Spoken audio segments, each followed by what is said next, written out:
So I think I'm going to just introduce one person at a time. Director Allison Grant, who is right here immediately to my left.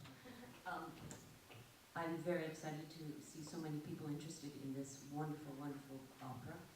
The last time I worked on it, I was not directing it, I was assisting a dear friend on the show. We had a creaky old set. The show was set in about 1850, and it was gray and drear, and there was a very specific balcony right there, and there were stairs right there. It's the way it's often done. And the set was older than the poor kid who was playing Figaro. And this was at the biggest theater in the land. So I jumped at this opportunity to do this new production, which has we've updated it to the 1940s. We're set in a movie studio in Seville, somewhat like the Roman Cinecittà, and the Bartolo, who normally is this Il Dottore, is the producer of a film that they are making, and the film in this production that they're filming is Carmen.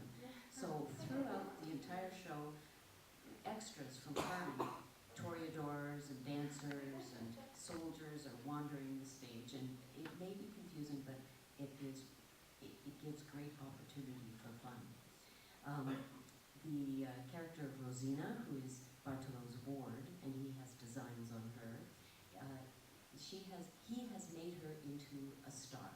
She is a diva, a film star, and so she makes a wonderful entrance, and everyone wants her autograph, and he locks her up in her dressing room. Figaro, of course, the person everyone wants to tell all their secrets to, is the hairdresser, the barber in the film studio. And in our production, he is constantly passing notes and cutting people's hair. We did a great film shoot today with Rosina and with Phil Addis, who is our Figaro, and the costumes are glorious, and yes, there's lots of linen. And who else have we got in the show? Basilio has become the photographer in the studio. He also teaches singing on the side.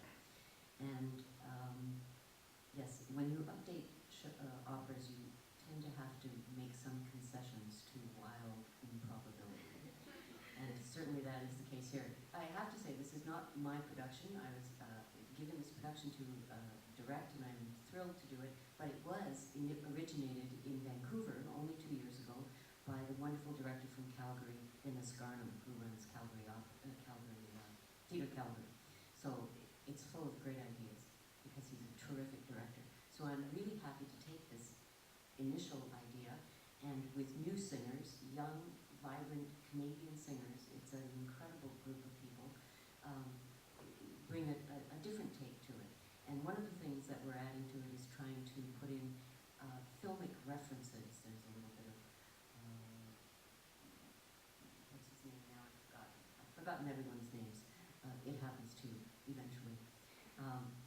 But film directors are referenced, and famous films like Psycho.